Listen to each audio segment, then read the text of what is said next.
विरार के global city इलाके में रिश्तों को शर्मसार करने वाली एक खौफनाक वारदात सामने आई है, जहां एक पति ने अपनी ही पत्नी को मौत के घाट उतार दिया है और इस वारदात में उसका साथ दिया उसकी दूसरी पत्नी ने। मृतका आरती, उम्र महज 30 साल, जिसकी हत्या के बाद आरोपी पति मुन्ना और उसकी दूसरी पत्नी मीरा फरार हो गए थे, लेकिन बोलीज पुलिस ने इस केस को चैलेंज के तौर पर लिया और महज 12 घंटे के भीतर ही इस डबल गेम का पर्दाफाश कर दिया।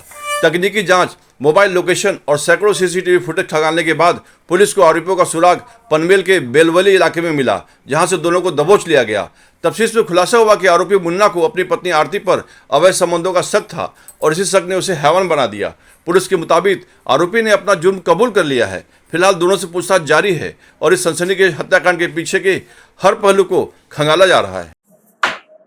स्टार्ट ओके, पहिलं मराठी करूया.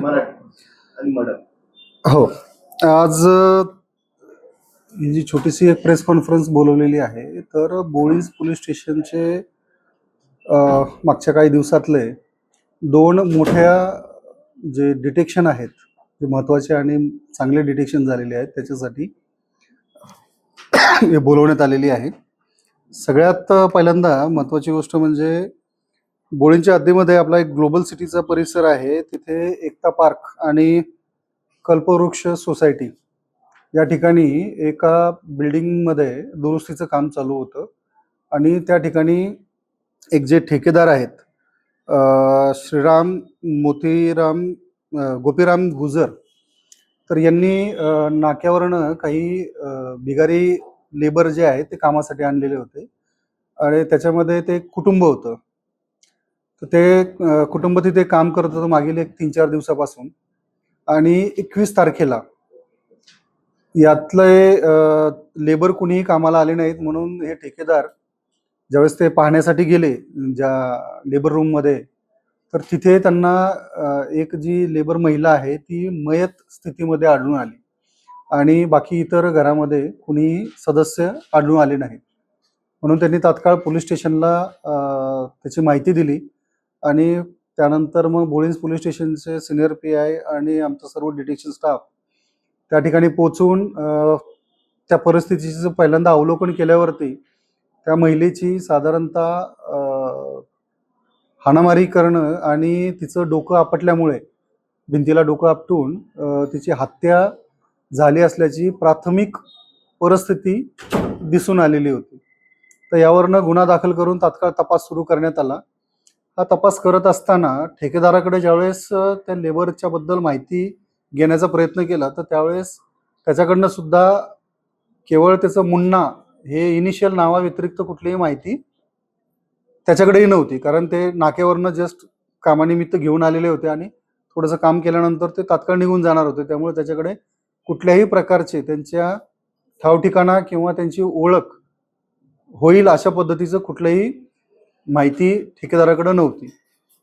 अशा परिस्थितीमध्ये या आरोपींचा शोध घेणं हे एक मोठं आव्हान पोलिसांच्या समोर होतं. तर तात्काळ आमची पूर्ण डिटेक्शनची टीम आहे, यांनी काही तांत्रिक आणि इतर गोष्टींचा मेहनतीने पाठपुरावा आणि तपास करून या आरोपींना पनवेल भागामध्ये एक गाव आहे त्या ठिकाणी एका बिल्डिंगच्या ठिकाणी ते काम करत असताना तिथे ते असल्याची माहिती मिळाली. त्यावरून आमच्या लोकांनी पाळत ठेवून हा जो मयत महिला आहे, जिचं नाव आरती उर्फ सपना कुमारी मुन्ना यादव, वय साधारणतः 19-20 वर्षाचं आहे, तर हिचा पती मुन्ना यादव आणि त्याची दुसरी पत्नी जिचं नाव मीरा आहे, तर या दोघांना ताब्यात घेतलं आणि ताब्यात घेतल्यानंतर त्यांच्याकडनं विचारपूस केली तर त्यांनी गुन्हा केल्याची कबुली दिलेली आहे. ही जी हत्या झालेली आहे, ही हत्या करण्यापाठीमागचं कारण प्राथमिक तपासामध्ये असं समोर येत आहे की जी मयत महिला आहे हिचे कुठल्या परपुरुषाबरोबर संबंध आहेत या संशयावरून हे जे दोघं नवरा बायको आहेत, मुन्ना आणि त्याची दुसरी पत्नी मीरा, यांनी तिच्याबरोबर भांडण आणि मारामारी केली आणि त्या मारामारीमध्ये तिचं जे डोकं आहे ते डोकं भिंतीवरती आपटून तिची हत्या करण्यात आली आणि हत्या केल्यानंतर तात्काळ हे सर्वांनी आपलं सामान घेऊन पुरावा नष्ट करण्याचं आणि आपलं स्वतःचं अस्तित्व लपवण्यासाठी ते घटनास्थळावरनं कुठलीही माहिती न देता पळून गेलेले होते.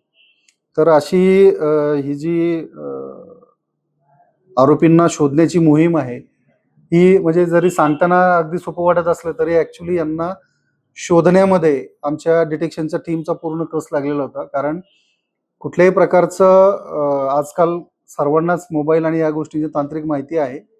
परंतु जास्त कुठलाही सपोर्टिव्ह असा माहिती नसताना या आरोपींचा माग घेत आणि पाठपुरावा करत या आरोपींपर्यंत पोहोचण्यामध्ये आणि त्यांना शोधण्यामध्ये यश मिळालेलं आहे. त्यामुळं त्यांच्या या कामगिरीचं खरोखर कौतुक आहे.